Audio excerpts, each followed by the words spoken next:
I heard my son say, in careful, practiced Spanish, that once I signed the papers, they'd put me in a nursing home and be done with me. He said it lightly, almost playfully, as if discussing the weather. They thought I didn't speak a single word of their secret little language. They thought I was sitting behind them at the restaurant, waiting like an obedient shadow.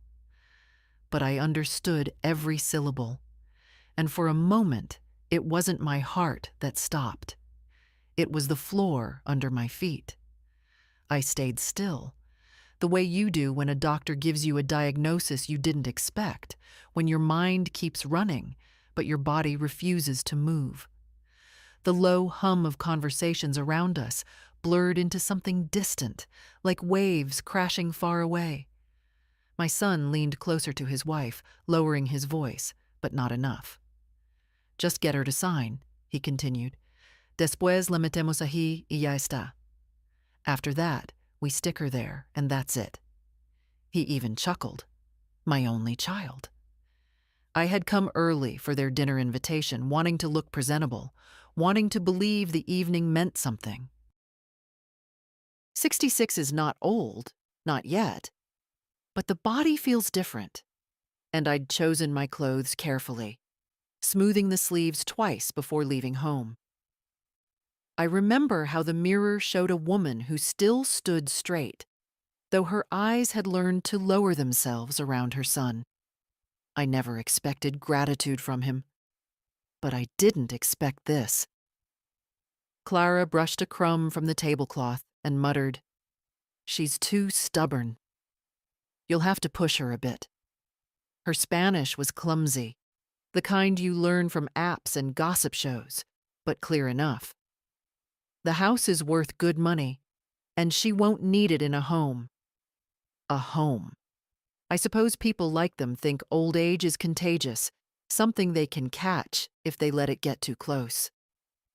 I stood just behind a decorative column, close enough to smell their wine, far enough to pretend I hadn't heard.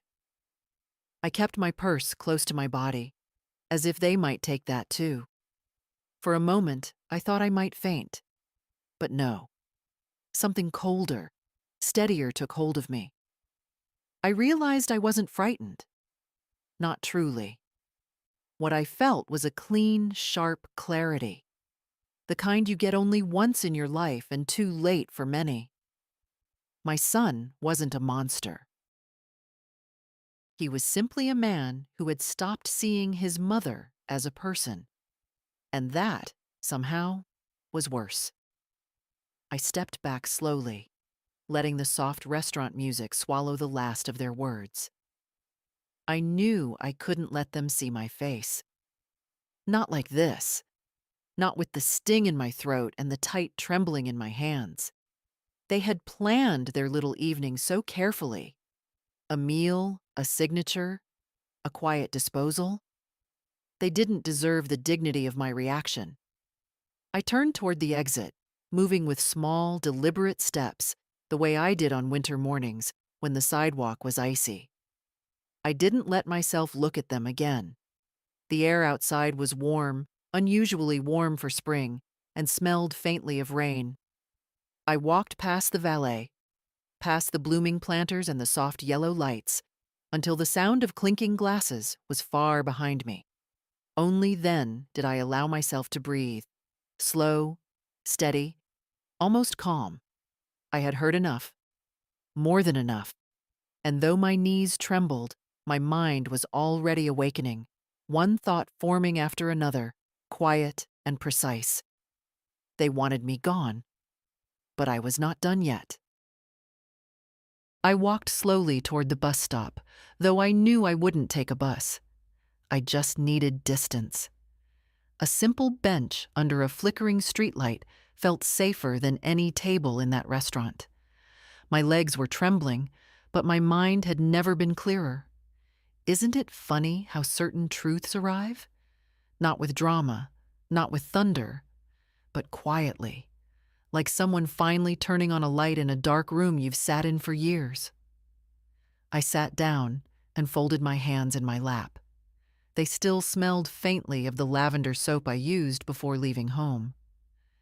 I remember washing my hands longer than necessary, thinking about how I wanted to look respectable tonight. It feels silly now, but I suppose even at 66, a woman wants her child to see her with some pride. I had even put on the pearl earrings Victor, my husband, bought me for our 10th anniversary. He's been gone 15 years, but I still reach for his voice when something inside me aches. He used to say I worried too much about Daniel. "He'll grow up, Maggie," he'd say. "He'll come back to you." And I believed him for decades.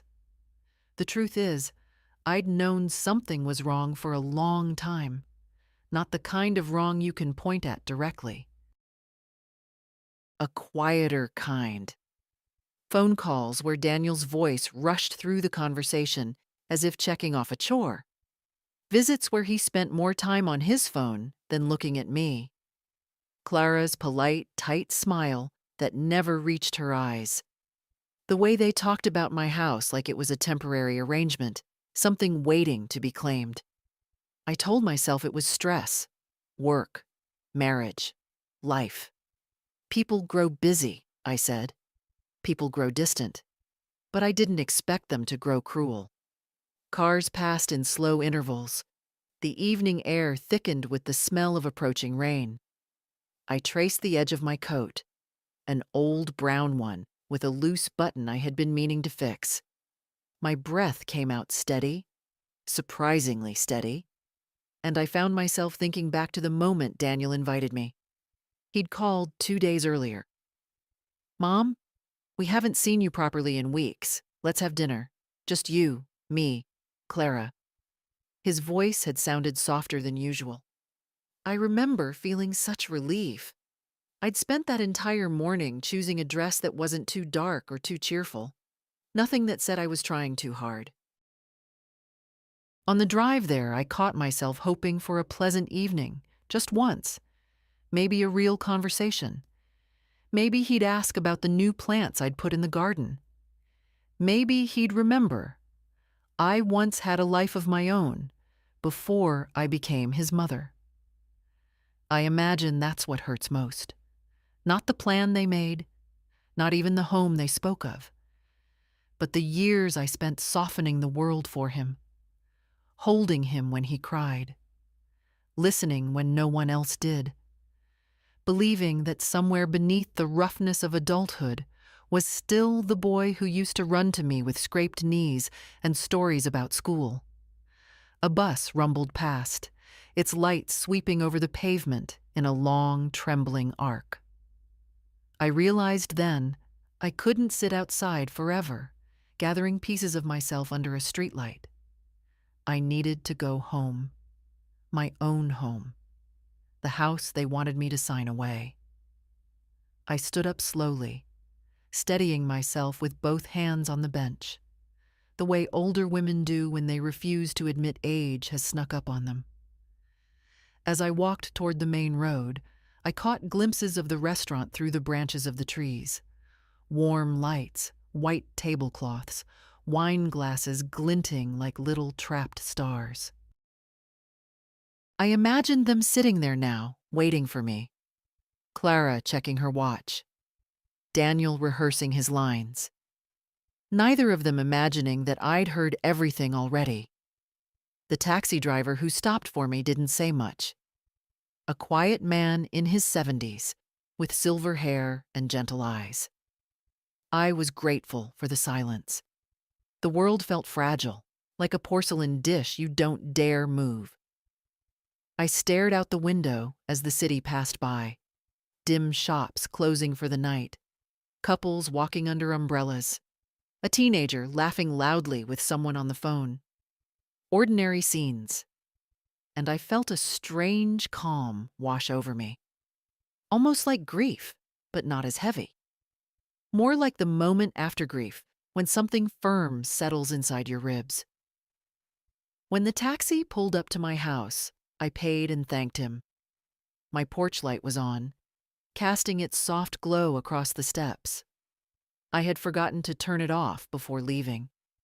It felt like the house was welcoming me back, as if saying, "You're safe here. You're still yours." I unlocked the door, stepped inside, and quietly shut the world out.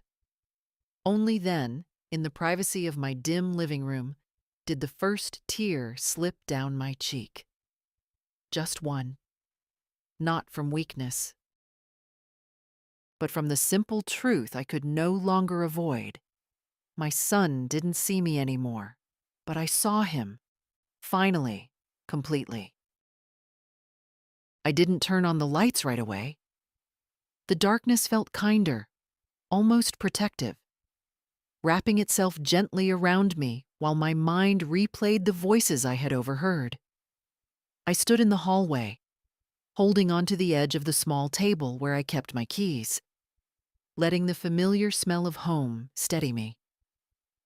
There was chamomile from the sachets in the drawer, lemon oil from the wood polish, the faintest trace of Victor's old aftershave that had seeped into the hall closet years ago. These things reminded me I had lived a real life, a whole one, not the fragile, diminishing version Daniel and Clara seemed to imagine. I walked into the kitchen and filled a glass of water. My hands were steady again. No trembling, no panic. That surprised me. I'd expected to be shaking with anger or grief or something loud and dramatic, but instead, everything inside me felt quiet, almost painfully clear. I sat down at the small table by the window, the same spot where I had once helped Daniel with his homework, where I'd written lists for groceries, where Victor and I used to drink coffee on slow Sunday mornings. I traced the edge of the table with my fingers, thinking of how ordinary life can be right up until it isn't. I could still hear their voices, the lazy confidence in them, the way people speak when they're convinced they hold the upper hand. Daniel had sounded so certain when he laid out the steps. First, she signs the transfer. She trusts me. She always signs.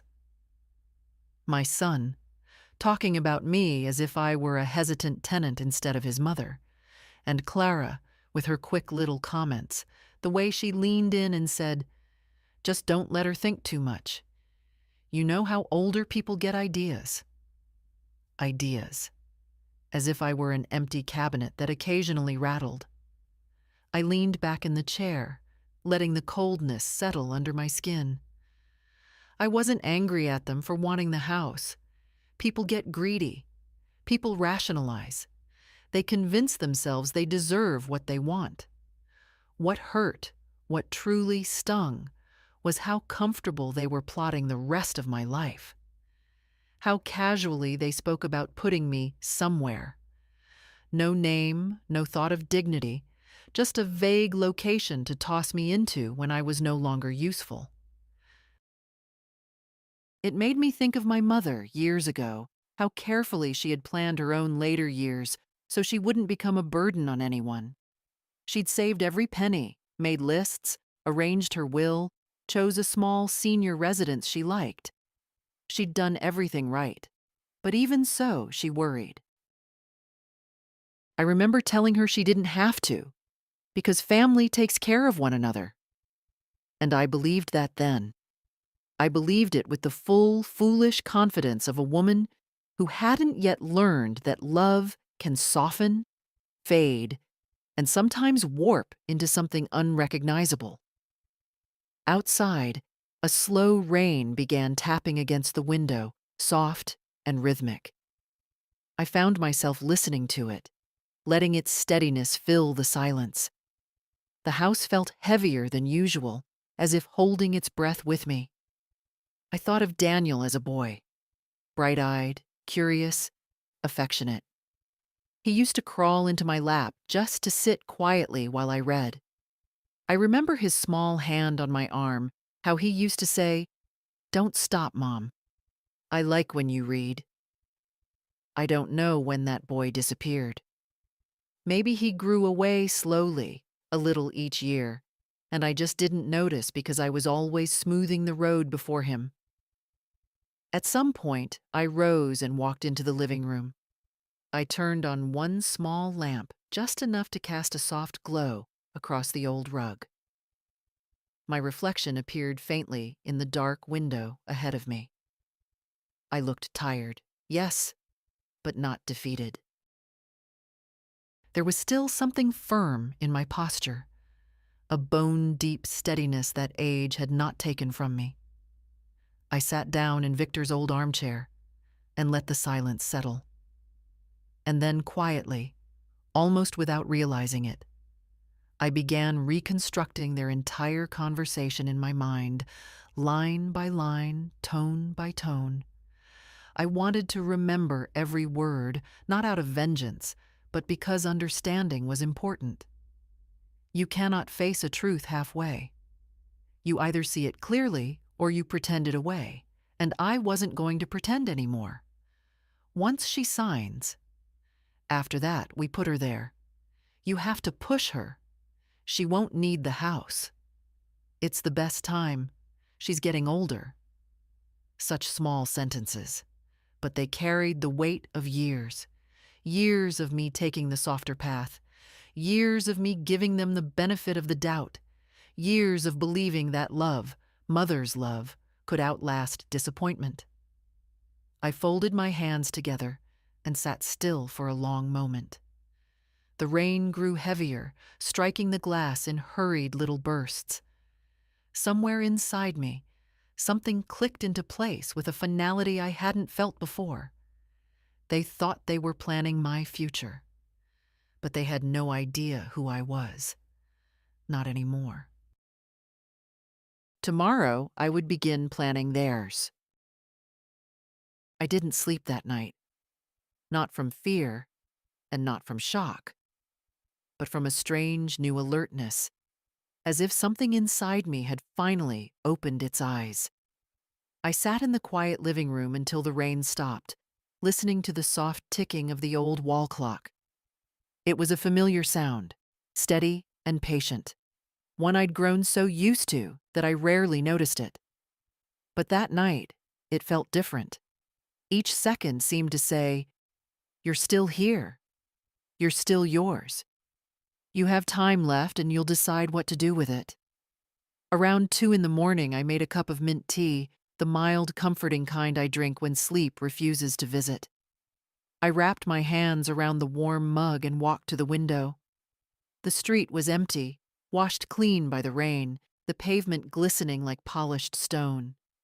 I watched the reflections of streetlights ripple in small puddles. Everything looked quiet, almost honest. I wondered if silence has always been this revealing, or if age simply sharpens your ability to hear the truth. I replayed the moment I left the restaurant. I remembered the softness of the carpet under my feet, the faint music from the speakers, the smell of grilled fish and expensive wine drifting through the dining room. I remembered how warm the doorknob was when I pulled it open to leave. Small details, but they stayed with me. They anchored me. They proved I hadn't dreamed any of it. I had truly heard my son discuss my future like a business transaction. I had truly listened to his wife suggest where to place me when they were done. At some point, I sat down at the kitchen table and took out a small notepad I kept for grocery lists. I laid it in front of me, clicked a pen, and stared at the blank page. I wasn't planning revenge. Revenge is a young person's hunger, messy and impatient. I needed something quieter, something clean, something that wouldn't dirty my heart, even if theirs was already stained. I wrote a single line: steps I must take. My handwriting looked smaller than usual, uneven, but the words were clear enough. I let the pen rest on the page for a moment, gathering my breath. Then I wrote again, slower this time, as if each letter needed room to settle. Go to the bank. Call the attorney. Review documents. Think. Don't rush. I underlined that last one. I am 66. I have earned the right to move carefully, with dignity. They had rushed through their plans with the arrogance of people who believe their hands already hold the outcome. I wouldn't make that mistake. By the time dawn approached, a pale blue glow creeping along the horizon, I felt steadier. I put on a warm sweater and stepped outside onto the porch. Morning birds were starting to sing, those restless early creatures that seemed to know secrets the rest of us never learn. The air smelled fresh, damp, like new beginnings or long overdue endings. I sat down on the porch chair Victor used to fix every spring, tightening the screws with a seriousness that always made me smile. I rested my hands on my knees and breathed deeply. There was a quiet strength in the morning air. I felt it gathering inside me. Around 6, my phone buzzed for the first time, Daniel's name appearing on the screen. I let it ring. The house felt too peaceful to let his voice enter. A few minutes later, it buzzed again. Voicemail. Then another call. Then Clara. Then Daniel again. I turned the phone face down on the porch table. Not out of spite, but because I didn't belong to their panic anymore. They could talk to the silence for now. I thought of the years I had softened my voice for Daniel, all the ways I bent myself to avoid conflict, to keep peace, to be the understanding mother. But understanding has its limits. There is a line older women know well, one we rarely cross because our generation was taught to be grateful for what we have. But once that line is crossed, once that quiet insult is spoken aloud, something inside us hardens, not into bitterness, but into resolve. By 7, I went inside, washed my face, tied my hair back and chose simple clothes. Nothing fancy. Just myself, unadorned but steady. I looked in the mirror, expecting to see a wounded expression, perhaps something fragile. But what I saw startled me. My gaze was level, my jaw firm. I looked older, yes, but also unmistakably alive. I picked up the notepad again, read the short list. Then I slipped it into my purse. I locked the front door carefully, turning the key until it clicked into place with a sound that felt final and right. I stepped out into the morning, the sun rising behind me, stretching long shadows across the street. And as I walked toward the car, I felt something I hadn't felt in years. A sense of choice. A sense of my own beginning. The house greeted me with its usual stillness when I returned after my errands, the kind of silence that has shape and memory. I walked through the hallway slowly, passing each photograph as if they were small checkpoints of my life. Victor, with his gentle smile. Daniel at 5 with a missing front tooth. The 3 of us at the beach. My hair blowing wildly, Victor laughing, Daniel clutching a bright red bucket. Photographs freeze love in a way life never can. They hold the best moments, not the truth that follows. I took off my coat and draped it over the back of the armchair. My body felt tired, but not from age, from awareness, from the weight of everything I had accepted for years. I sat down and let my eyes wander across the room, to the shelves Victor built, to the plants I kept alive mostly out of stubbornness. This house had held us through storms, celebrations, heartbreaks. And now it held me alone. But it was still mine. The afternoon sunlight fell across the carpet, soft and warm. I could almost see Victor sitting across from me, pretending to read while actually watching me think. "You furrow your brow too much," he used to say. Life isn't a puzzle to solve. I wish he were here now. Not to protect me, no, I can do that myself, but to steady the part of me that still wants to believe the best of our son. Grief doesn't disappear with years. It just becomes quieter, like a river under ice. I closed my eyes and leaned my head back. My thoughts drifted to Daniel, not the man he is now, but the boy he was then. He used to bring me wildflowers he pulled from neighbors' lawns, crushed and uneven, but offered with such pride. He used to slip notes under my bedroom door. "Mom, sorry I yelled. Mom, I love you. Mom, don't be mad at me." I kept every one of them for years, tucked in a little box that still sits in the closet. Sometimes I wonder if he even remembers writing them. What happened to him? People say children learn love from how they're raised, but adulthood reshapes them in ways we can't predict. He grew older, busier, sharper. He met Clara, a woman who always looked at me as though motherhood were a profession I'd long retired from. At first, she was polite enough, but marriage magnifies people. In her case, it magnified entitlement. And Daniel followed along, as if her opinions were more real than the years I held his hand. My phone buzzed again from the kitchen counter. I didn't move. It could ring itself hoarse. I wouldn't answer. They weren't calling to apologize. They were calling because something had slipped out of their control. And that something was me. Eventually, I stood and went to the small cabinet where I kept important documents. I pulled out the papers Victor and I had organized over the years: insurance forms, the deed to the house, medical directives. I sat at the table and spread them out, one by one, the way you lay out puzzle pieces before choosing which ones still matter. There was the deed, with both our names on it.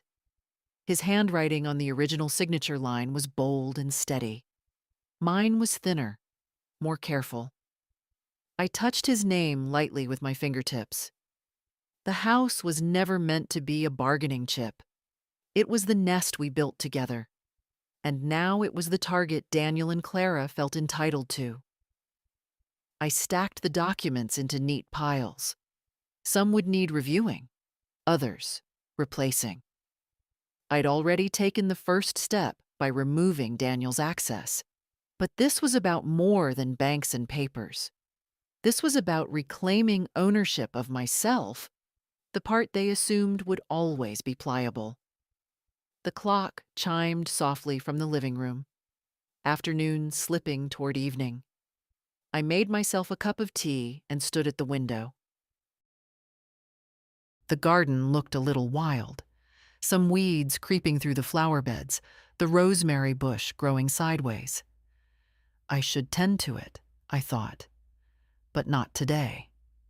There was something almost comforting in its messiness, as if it were allowed to grow without explanation. When I took my first sip of tea, something inside me settled. A decision, still forming but unmistakable. I wouldn't confront Daniel yet. Not with anger, not with accusations. That would only turn me into the villain in a story they'd already rehearsed. I was not going to fight on their terms. I would move slowly, quietly, the way time itself moves. I would say little. I would change what needed changing. And when the truth finally reached them, in the form of locked accounts and revised documents, they would understand that the woman they tried to dismiss was still very much alive and capable. I finished my tea and placed the cup in the sink. Outside, the first stars appeared, shy and distant. I stood there for a long moment, feeling the house breathe around me, feeling something new rise inside me. It wasn't anger, not even sadness.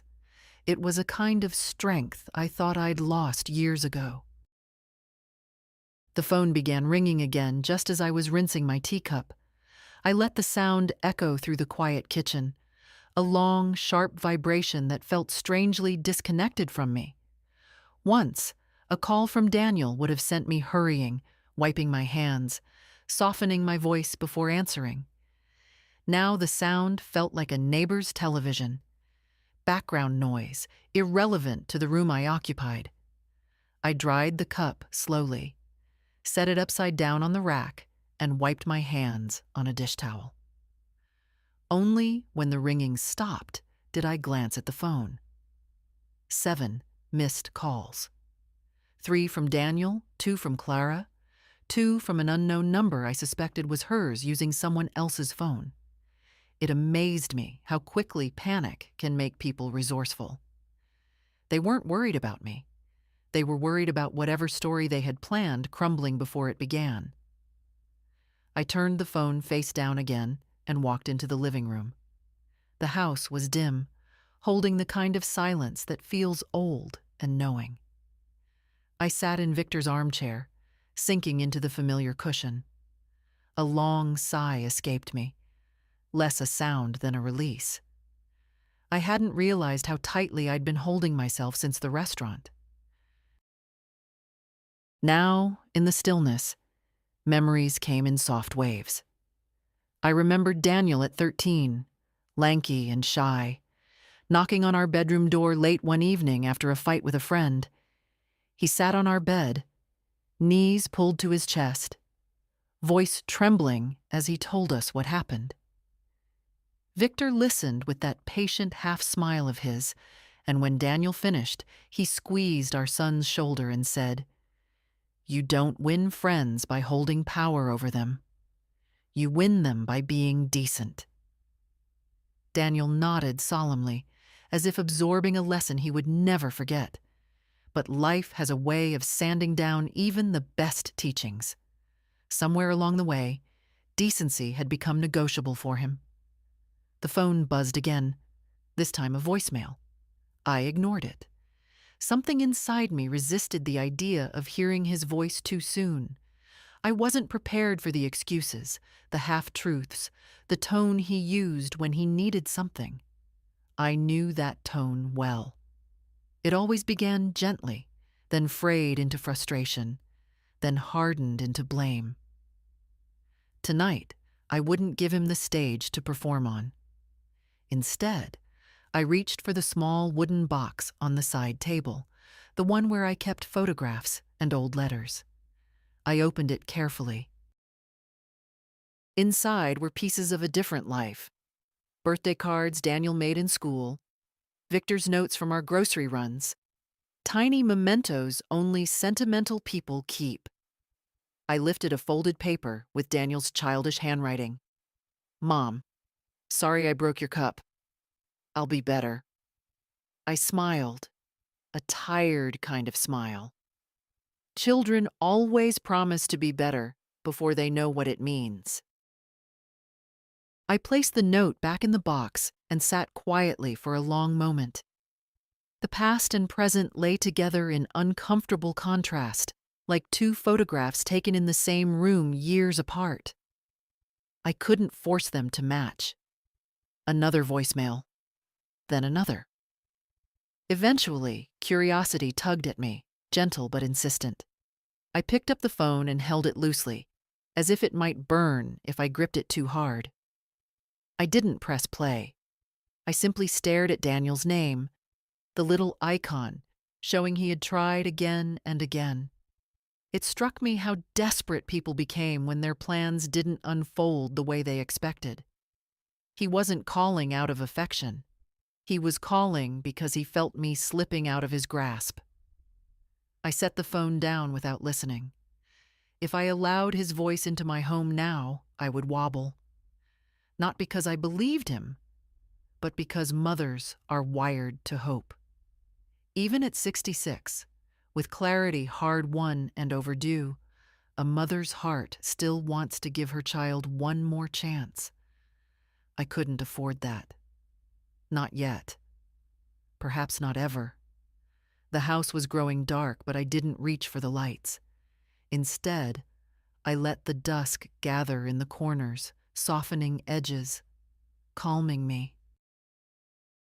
I leaned back and listened to the familiar creaks in the floorboards, the quiet hum of the refrigerator, the old structure settling around me like comforting arms. This was the only place left where I didn't feel invisible. I must have sat there an hour before standing again. My knees protested slightly, a reminder that time has been walking beside me, whether I welcomed it or not. I stretched, then walked to the small desk near the hallway. I pulled out a sheet of paper and began writing a list, not of chores, not of errands, but of moments from the past few years. Times when Daniel or Clara dismissed me, overlooked me, used me. I wasn't collecting grievances. I was collecting proof. Not for them, for myself. Proof that what happened in the restaurant wasn't an accident, but the result of a long decline, a gradual erasing. People think cruelty appears suddenly. It doesn't. It grows in the empty spaces left when respect fades. When I finished writing, I folded the paper and tucked it into my purse. It wasn't anger I felt. It was recognition. Sharp, steady, almost peaceful. The phone buzzed once more. I let it vibrate until it stopped, a little quieter each second. Tomorrow, I told myself, the true work begins. Tonight, I rest. Because even women like me, quiet women, patient women, need strength for what comes next. Morning arrived quietly, the way gentle truths do, without ceremony. I woke before the alarm, the faint gray of dawn seeping through the curtains. My body felt tired but determined, as if every bone already knew what needed to be done. I dressed simply, brushed my hair back, and stood for a moment in front of the mirror. I didn't look angry. I didn't even look sad. I looked like a woman who had finally stopped pretending not to see. The bank opened at 9, but I left the house early, wanting time to gather myself. The air was cool enough that I pulled my sweater tighter around my shoulders. My purse felt heavier than usual with the documents inside, but that weight steadied me. The street was quiet, only a few cars passing, the world beginning its day without knowing that mine was about to shift. At the bank, the young man at the reception desk greeted me with a polite smile. "Good morning, ma'am. How can I help you today?" His voice was kind but formal, the sort of tone people use with older women, assuming fragility. I met his gaze steadily. "I need to speak with a financial officer," I said. "It's important." He nodded and led me to a waiting area. The chairs were cold, the floor polished to a shine that caught the light like water. My hands rested on my purse, fingers lightly touching the flap, as if keeping the truth inside from spilling out too soon. A woman in her 40s approached me, calm eyes, firm handshake. "Mrs. Hayes, please come with me." Her office smelled faintly of citrus and paper. I sat across from her, placing my documents gently on the desk.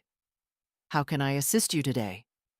Her tone was warm, but I still felt that tiny hesitation people carry when they're afraid an elderly person will ramble or lose her point. I didn't ramble. "I need to revoke all existing account authorizations. All access granted to my son," I said clearly, "and I want to remove him from any automatic transfers." She blinked once, maybe surprised by how sharp my voice was, then nodded. "Of course, we can do that for you." I watched her type, her fingers moving briskly over the keyboard. She asked for confirmations, and I gave them. She asked if I was certain about the changes, and I said, "Yes, completely." She didn't pry. I appreciated that. When she pulled up the list of authorizations, I saw Daniel's name beside permissions I had forgotten I'd granted. Small ones, large ones, ones meant to make things easier. Age teaches you that every convenience carries a price.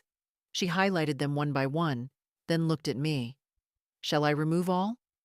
"All," I repeated. Her mouse clicked, quiet but final, like a door gently closing. Next came the transfers. Monthly, quarterly. Some I recognized. Others I didn't. They had grown like weeds while I wasn't looking. She paused over one particularly large automatic payment. Shall I cancel this one as well? Yes. Another click. For a moment, I imagined Daniel discovering the changes. His confusion first, then the edge of frustration, then the anger he always hid behind politeness when he wanted something. But that was no longer my problem to soften. When all the changes were complete, the woman printed a confirmation packet for me. The papers were warm from the machine when she handed them over. I tucked them into my purse carefully, like placing stones in a foundation. Is there anything else you need today? She asked. I hesitated, just for a breath. I need to ensure my accounts are safe. Only in my name. No exceptions. She nodded. They are now. Those words, simple as they were, settled something inside me. Safety isn't always a place. Sometimes it's a decision.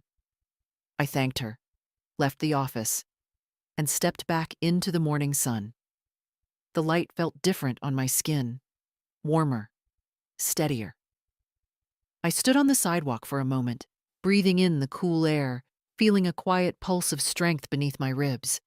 It wasn't victory, not yet, but it was the first true step toward my own freedom. After leaving the bank, I didn't go straight home.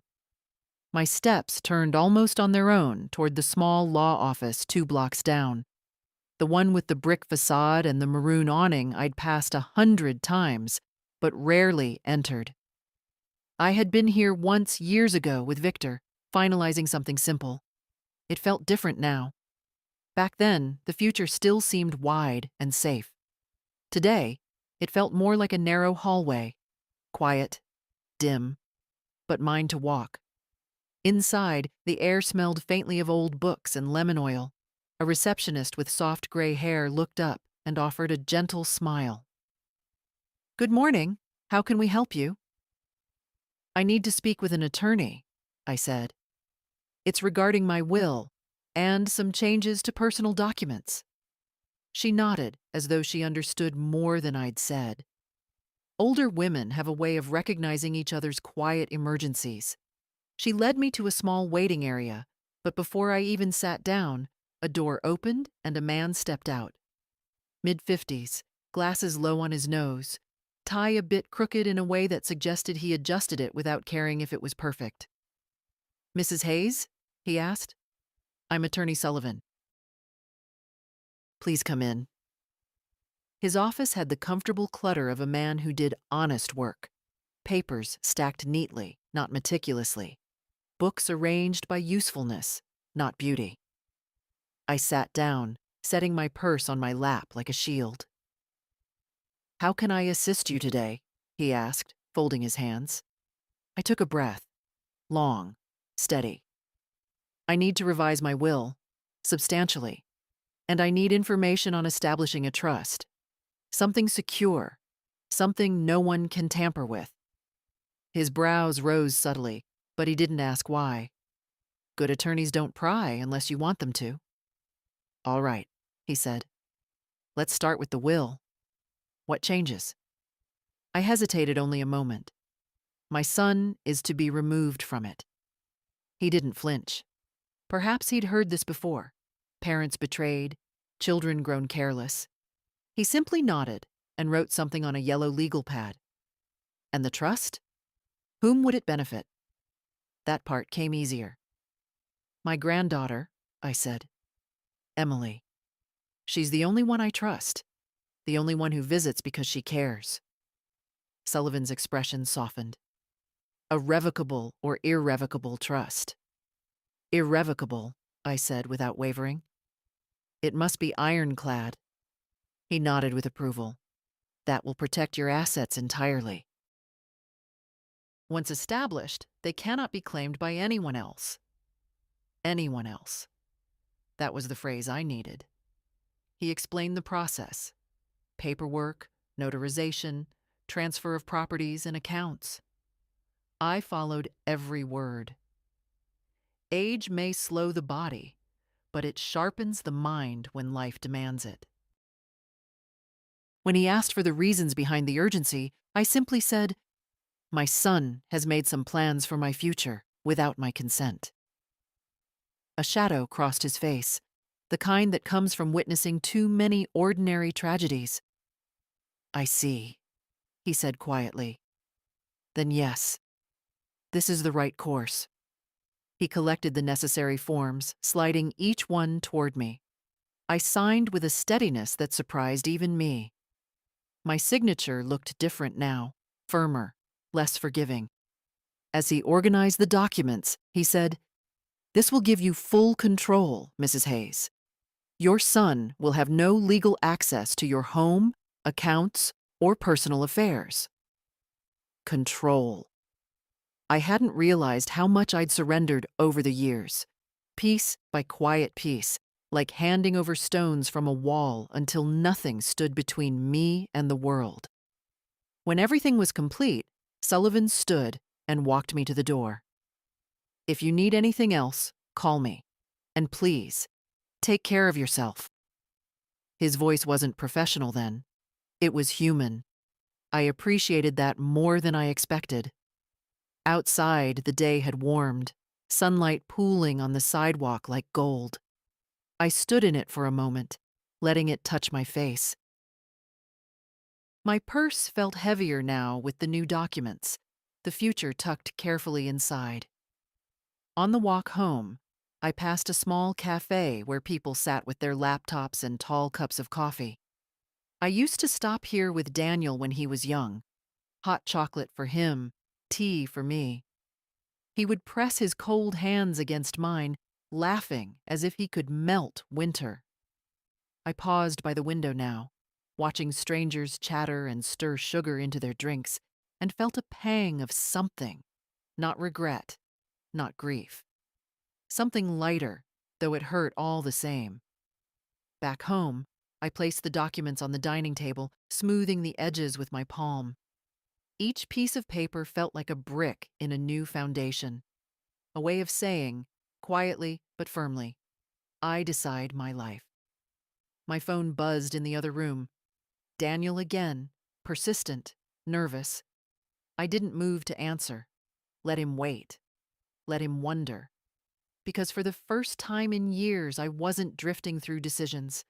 I was making them. I was pouring myself a glass of water when I heard the soft jingle of the front gate. It was a familiar sound, hesitant, careful, almost polite. Only one person entered my yard that way. A moment later, a gentle knock came at the door. 3 taps. Not loud, not demanding, just enough to say, "It's me. If you're resting, I can come back." I opened the door, and there she was, Emily, my granddaughter. 22, bright-eyed, soft-spoken, carrying her books in her arms like she always did. She smiled as soon as she saw me, that warm, unguarded smile that belonged to no one else in the family. "Hi, Grandma," she said, stepping inside. "I was in the area and wanted to check on you." In the area. Of course. She always said that, even when she drove across half the city. I hugged her gently, feeling that familiar flutter in my chest, the kind only kindness brings. She smelled faintly of vanilla lotion and cold air, a child's scent, though she wasn't a child anymore. "I'm glad you came," I told her, and I meant it more than she knew. She followed me into the kitchen, set her books on the table, and started helping herself to a glass. That was Emily, comfortable, considerate, without asking. She never rummaged, never assumed. She just waited for my nod, then moved with natural grace. "You didn't answer my text last night," she said softly, watching my face. "I wasn't sure if you were okay." "I was fine," I replied. "Just thinking." She tilted her head. She had Victor's way of doing that, waiting, not pushing. "Does it have to do with my dad?" He seemed Tense this morning. Tense. The words sat between us like a stone. Emily didn't say upset or confused or even angry. Tense. She had a way of choosing the gentlest possible term, as if she feared she might bruise someone's feelings simply by naming the truth too bluntly. I took a sip of water and sat across from her. Did he say anything? Her eyes flickered downward. Not really. Just that he needed to speak with you and you weren't picking up. She hesitated. He looked worried. Not mad. More like he was scrambling for something. Scrambling. Yes, that sounded right. I didn't want to pull Emily into this. She didn't deserve the weight of someone else's schemes. And I certainly wasn't going to repeat the words I heard in the restaurant. Those weren't words meant for young hearts, even strong ones. But I also wasn't going to lie. I have spent too many years softening the truth until it became unrecognizable. Your father and I had a misunderstanding, I said quietly. One that made me reconsider some things. Emily's brows knit together, concern settling on her face like a soft shadow. Are you hurt? She asked gently. Not physically, I mean. No, sweetheart. Not physically. She reached for my hand the way she used to as a little girl. Small, warm fingers curling around mine. I felt my throat tighten. Emily had always been gentle, but her gentleness had never been weakness. It was deliberate, like someone who understood pain early and decided never to pass it on. Do you want to talk about it? She asked. For a moment I wanted to. The urge rose sharply. A deep desire to tell someone, to lay down the burden and let another pair of hands hold it for a while. But I couldn't. I wouldn't make her choose sides. That wasn't her place. Not yet, I said softly. But I will, when the time is right. She nodded without protest. She trusted me. That alone made my chest ache. We talked for a while after that, about her classes, her internship, the stray cat she'd been feeding outside her apartment. She made me laugh when I didn't think I could, and then, as she reached for her books, she paused. Oh.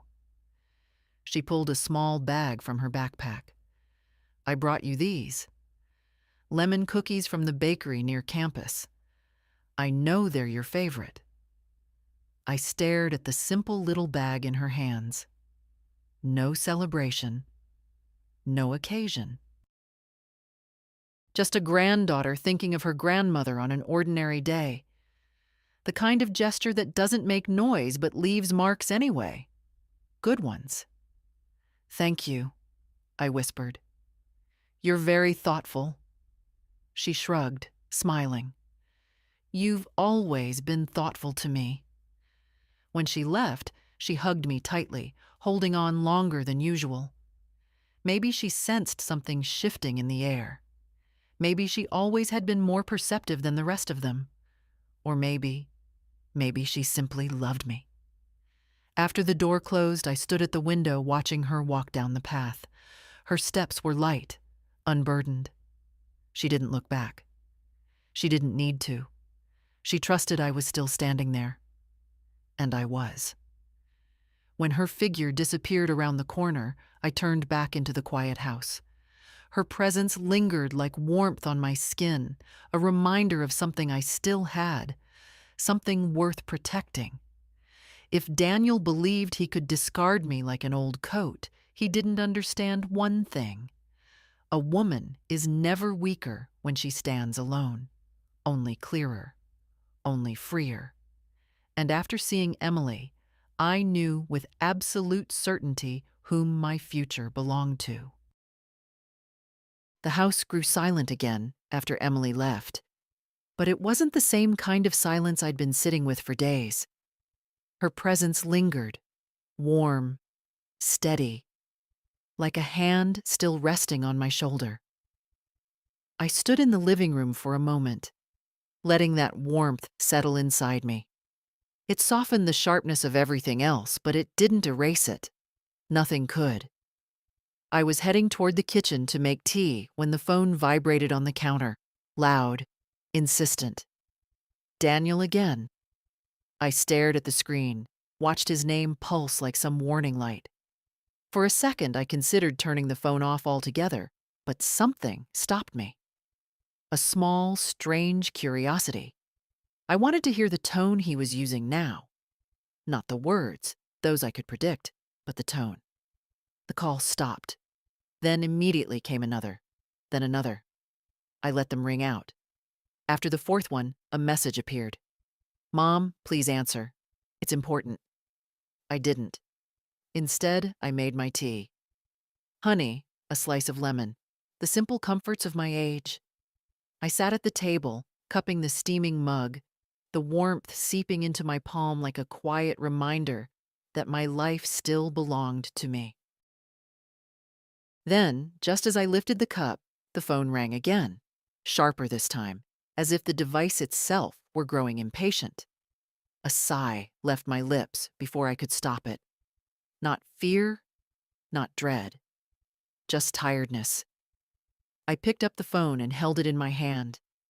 I didn't want to answer, but I also knew avoidance has a way of giving people the illusion that they still have power. So I pressed accept and brought the phone to my ear, but I said nothing. "Mom?" Daniel's voice rushed out, too fast, too bright. "Mom, finally. I've been trying to reach you all morning."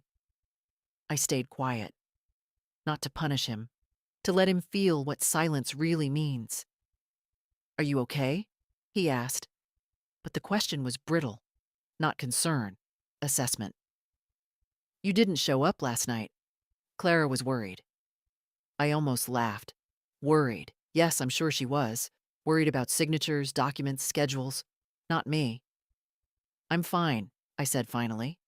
My voice was calm, level, even. It startled him. I could hear it in the tiny pause before he spoke again. "Well, good. Good." He cleared his throat. "Listen, about last night. There seems to be some misunderstanding. Maybe we got the time wrong. Maybe." "I was there," I said quietly. Another pause. A longer one. You were?" His voice wavered a little. "Why didn't you come in?" "Because I heard you. Because I heard every word, but I didn't say that. Not yet." "I didn't feel it was necessary," I replied. He exhaled sharply, frustrated. "Mom, you can't do that. You can't just disappear. We were expecting—" "No," I interrupted gently. "You weren't." He froze.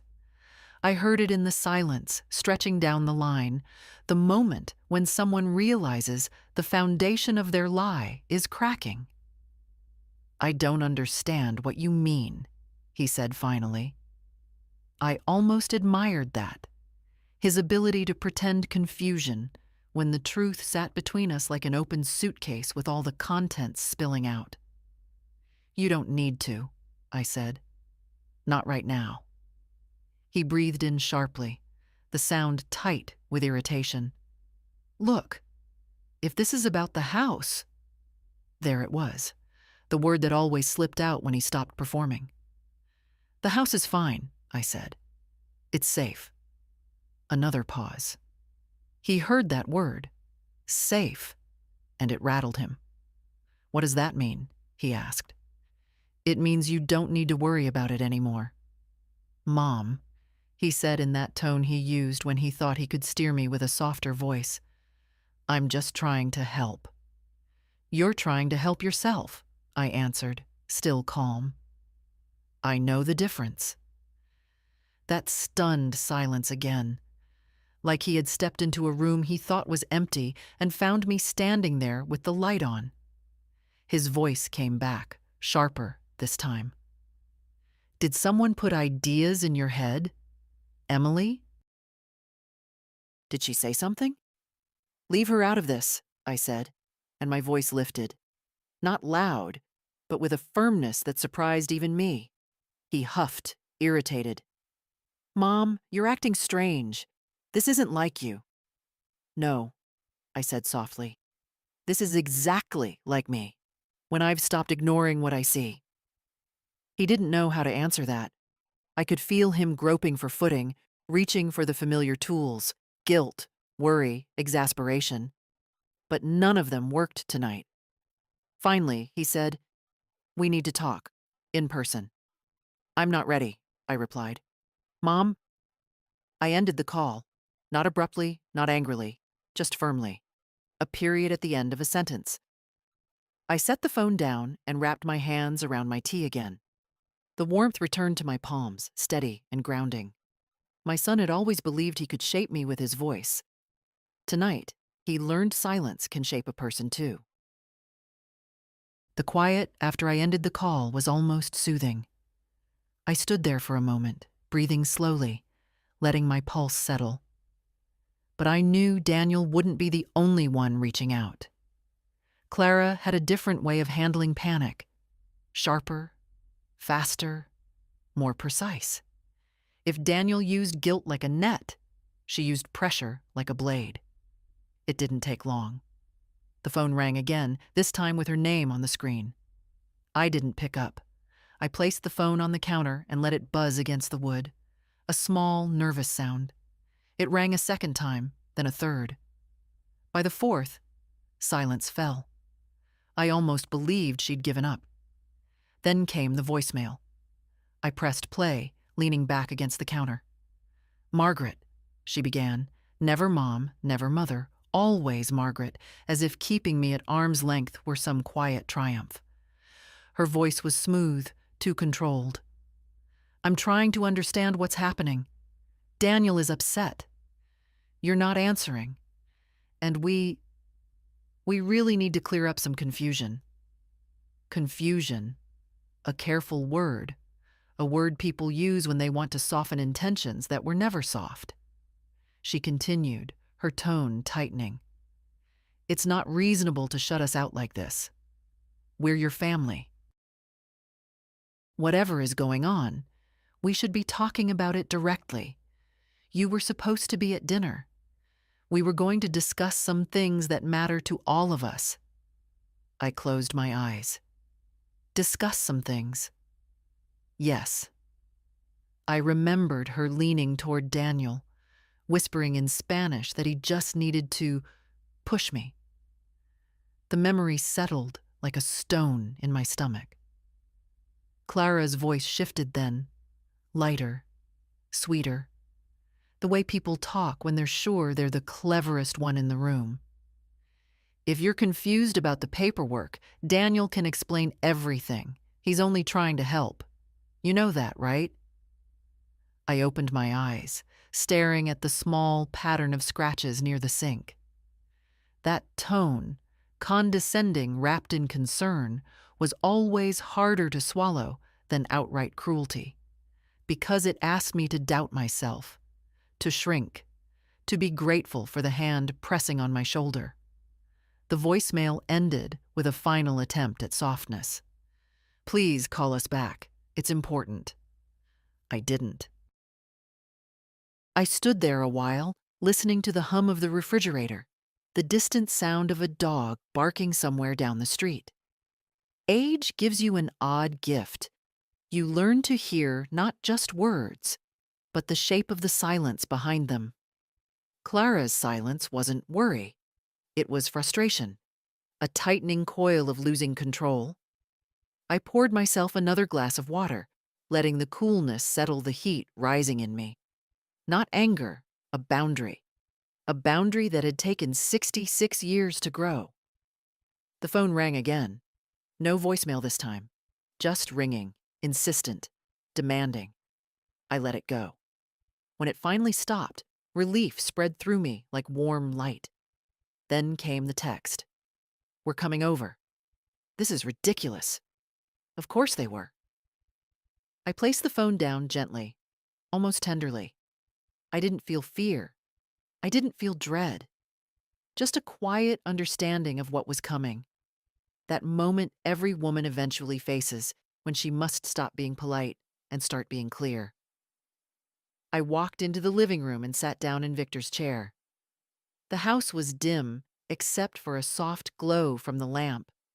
My hands folded naturally in my lap, the way my mother used to sit when she knew a hard conversation was coming. Outside, the gravel on the driveway shifted. A car door shut. Two voices murmured, one sharp, one heavy. Footsteps approached. Then came the knock. Hard. Too loud for a house this old. I inhaled slowly, letting the breath anchor me. They were impatient, angry, ready to reshape the story in their favor. But they were too late. I rose and walked toward the door, not hurried, not afraid, just steady, the way a woman walks when she has finally remembered her worth. My hand closed around the doorknob. Whatever waited on the other side, I wasn't the same woman they had planned to corner. They would speak. I would listen. But this time, I would not bend. I opened the door before they had the chance to knock again. Daniel stood on the porch, shoulders tense, eyes flicking over me as if searching for signs of weakness. Behind him, Clara hovered with her arms folded, her expression carefully arranged into something polite but brittle. The air between us felt thick, like a room where someone had just slammed a drawer but pretended nothing happened. "Mom," Daniel said too quickly, "we need to talk." I stepped aside, motioning them in. "Then come in." He hesitated, just for a breath, as if the balance of power had shifted in a way he hadn't expected. Clara brushed past him and entered first. She always did prefer being ahead. Inside, the house was dim and still. I didn't turn on the brighter lights. They didn't deserve the comfort of pretending this was an ordinary visit. Daniel looked around, uneasy, as though the quiet itself was accusing him. "Please sit," I said. We gathered in the living room. Daniel perched on the edge of the couch, leaning forward, hands clasped as if preparing a speech. Clara sat beside him, stiff-backed, her lips tight. I took Victor's armchair, not by strategy, by instinct. Daniel started first. "Mom, you've been ignoring our calls, and the bank notified me that my access—" "Yes," I said calmly. I removed it. His brows jerked upward. "But why? I thought we agreed I'd help manage things for you. I don't need that anymore." He blinked at me, confusion breaking through his practiced composure. "Did someone tell you something? Did Emily—" "No," I cut in. "This decision is mine." Clara leaned forward slightly. "Margaret, we're just concerned. You've been acting unpredictable, and the changes you're making, they don't make sense." "They make sense to me," I said. Silence stretched across the room, a taut string waiting to snap. Daniel rubbed his forehead. "Look, if this is about last night—" "It is." He froze. Clara stiffened beside him, her eyes sharpening. Daniel swallowed. "So, you heard we were at the restaurant?" "I did." "And you were upset that we didn't wait longer?" "No," I said. "I was upset because I heard what you said." The words hung there, simple, deliberate, heavy. Daniel's mouth opened, then closed. He looked at Clara quickly, as if hoping she'd speak first. She didn't. Her expression didn't change, but something in her posture did. A tightening, a flicker of calculation.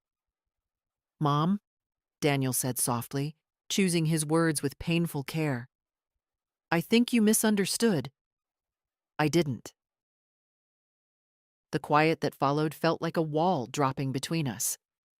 Clara exhaled sharply and crossed her legs. "Look," she said, her voice crisp. "We were discussing long-term planning. Everyone our age talks about their parents' care. It's normal. You're alone in a big house. Daniel worries about you." "Does he?" I asked. Is that why he planned to push me a bit to sign papers? Her cheeks flushed, just slightly. Maybe you misheard. Maybe. I shook my head. I speak Spanish. They both went still. Completely still. Daniel's face drained of color. Clara's eyes widened, then narrowed with a quick, involuntary flicker. Anger, embarrassment, fear, all trying to hide behind one another. You speak Spanish? Daniel whispered. Yes, I said. I learned quietly. For years. I didn't tell anyone. Daniel stared at the floor, stunned into silence. Clara recovered first. Well, she said coldly. If you heard it, then you know we were talking hypothetically. We weren't seriously. You meant every word, I said. My voice didn't rise. It didn't need to. You talked about me like I was a problem to arrange, a responsibility to offload, a house to take, a life to reorganize. Daniel put his face in his hands. Mom, please, it wasn't like that. You're taking it the wrong way. No, I said softly. For the first time in a long while, I'm taking it the right way. Tears gathered in his eyes. Not grief, not remorse. Panic. Clara reached for his arm but didn't look at me. You're overreacting, she said. Plenty of families. I'm not part of plenty of families, I answered. Daniel finally looked up. So what now? You cut me off? You change everything? After one misunderstanding? It wasn't one, I said. It was years. Years of being pushed aside. Doubted. Used. He shook his head, helpless. I don't know what you want me to say. Nothing, I replied. I'm not asking for apologies or explanations. I'm telling you that things won't be as they were. He opened his mouth again, but the words wouldn't come. Across the room, Clara spoke quietly, almost a whisper. You've made up your mind, then. I have. The room felt unbearably still, the truth settling into every corner like dust you can finally see in the light. Daniel stood abruptly, unable to sit anymore. Mom, I need time. I've had plenty, I said. He nodded once, brokenly, then looked at Clara. She rose too, her face a tight mask of anger she didn't voice. They walked to the door in heavy silence. Before leaving, Daniel paused. I didn't mean to hurt you. I nodded. And yet you did. He looked down, defeated, and stepped outside. I closed the door quietly behind them, feeling the weight of the moment settle into my bones. Not painful, not triumphant, but necessary. For the first time in decades, I wasn't the one bending. After they left, the house settled into a silence so deep it felt almost physical, like a blanket laid gently over everything. I stayed by the door for a long time, my hand resting on the wood, feeling the echo of their presence leave the space inch by inch. There was no relief, not yet. Just a steady release, like loosening a knot that had been pulled tight for years. I walked back to the living room and sat in Victor's chair, letting my spine sink into the familiar shape it held. The air still carried a trace of Daniel's cologne, sharp, expensive, a scent that never suited him. I breathed it out slowly, letting it fade. What remained was my home, my air, my quiet. A few minutes passed before the phone buzzed again. I didn't need to look to know it was Daniel. He never let things sit. He filled silence the way some men fill empty rooms, with noise and explanations he hoped would reshape the truth. I didn't pick up. I let it ring until it stopped. Then another buzz, this time a message. Mom, please. We need to fix this. Fix this. As if the problem were a broken light bulb. As if the truth could be patched over with a few softer words spoken after the damage was already done. I set the phone aside. It buzzed again moments later, his desperation bleeding through the screen. I didn't mean it like that. You misunderstood. Let me explain. He still didn't understand that explanations weren't the missing piece. Respect was. Then came a third message. Longer this time, hurried, scattered. I was stressed. I said stupid things. Clara, too. We were frustrated. It wasn't serious. It was just venting. Please talk to me. Venting. The word curled in my stomach like something sour. Venting is complaining about the weather, not deciding where to place your mother once you've squeezed the last signature out of her. I put the phone face down and stared at the ceiling. The lines of age in the plaster looked softer in the lamplight. I remembered Victor patching a crack up there once, muttering to himself about how the world would stay together if people put in just a bit of effort. People, it seemed, weren't as easy to repair. Another buzz, then another. He was unraveling now, his messages arriving closer together, the way a child might tug a sleeve harder each time he's ignored. I skimmed one more. Mom, you're overreacting. We didn't mean anything by it. Let's just meet and talk like adults. I let out a quiet breath. It wasn't a laugh, but something close. Talk like adults, he said, after speaking about me like a burden to unload. Some people never see the contradiction in their own words. For a moment, I wondered if I should call him back. Not to comfort him, not to open the door he kept pushing against, but to give him clarity, the kind that doesn't waver. Yet something gently anchored me. I wasn't ready, and he wasn't listening. He was pleading with a version of me that no longer existed. Eventually, the phone stopped buzzing. Maybe he was regrouping. Maybe he was angry. Maybe he was simply tired. I closed my eyes, letting the stillness return. The quiet wasn't lonely. It was honest. I rose and walked to the bookshelf where Victor's old radio sat, the one he used to repair every winter when the wires loosened. I turned it on, letting soft classical music float into the room. The melody slipped around me, gentle but steady, giving my nerves something to rest on. The music always reminded me of myself. Quiet but persistent, carrying more strength than people assumed. I sat again and folded my hands. My heart didn't race. It didn't ache.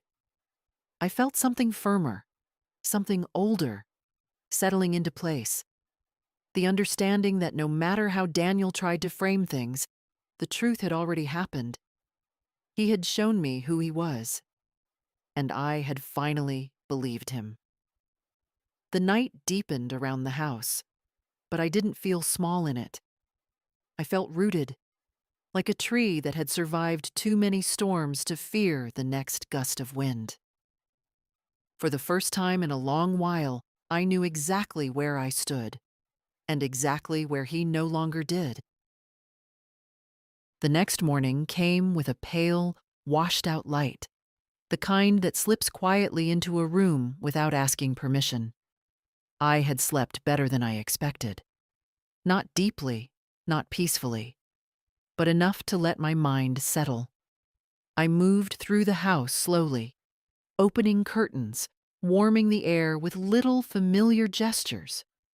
The floorboards creaked under my feet in the same soft way they always had. Nothing in the house had changed, only me. I was making oatmeal when the phone rang again. Not frantic now, not rapid, just one long call, steady and patient. Daniel. I let it ring until the last moment, then answered. Not out of obligation, out of readiness. His voice came through, rough from a night without rest. Mom, can we talk, please? Yes, I said. We can. He exhaled shakily, as if those few words were a rope thrown to someone already knee-deep in water. I'm coming over. No, I said softly but firmly. Not this time. Say what you need to say from there. A pause. Then another. I could almost feel him searching for a place to land. Mom, I messed up. he finally said. I know I did. Last night was awful. I shouldn't have said those things. I wasn't thinking. You were thinking clearly, I replied, just not kindly. He swallowed, audibly. I didn't mean it the way it sounded. I stirred my oatmeal slowly, the spoon moving in small, deliberate circles. I understood exactly what it meant. There was a long silence. Then, quieter. I don't want to lose you. I closed my eyes for a moment. You weren't afraid of losing me. You were afraid of losing what you expected to take from me. That's not fair, he snapped. But the snap lacked teeth, more worn out than angry. It's honest, I said. He breathed in sharply. So you're punishing me? No, I'm acknowledging the truth. I paused. Something I should have done years ago. Another stretch of silence settled between us, heavy, but necessary. Then his voice shifted, wobbling with something like shame. Mom, I don't know how to fix this. You can't fix it, I said. Some things aren't errors, they're revelations. I heard him draw breath, then let it go slowly, like a man realizing the ground beneath him isn't what he thought. When he finally spoke, his voice was softer, thinner. I didn't think you understood Spanish.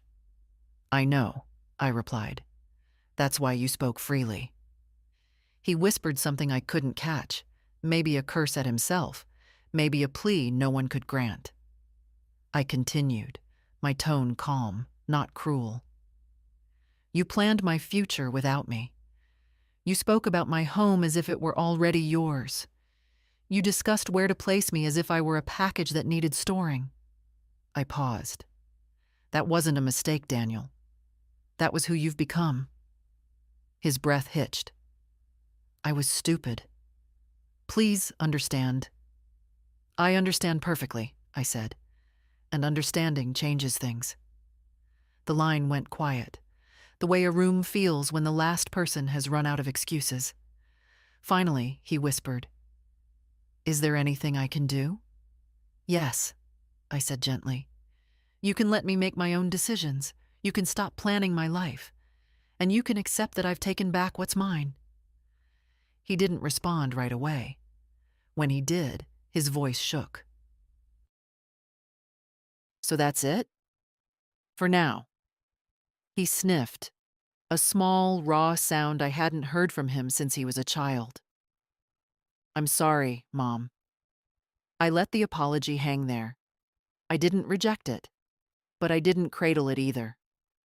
A mother's forgiveness shouldn't be a bandage for a wound that hasn't stopped bleeding. After a long pause, I said, Take care of yourself, Daniel. He opened his mouth as if to speak, but no words came, only a quiet, broken exhale. Then the line clicked off. I stood in the kitchen, phone still in my hand, oatmeal cooling on the stove. I felt no triumph, no satisfaction, only a tired, gentle clarity. It is a strange thing to mourn someone who is still alive. Stranger still when that someone is your own child.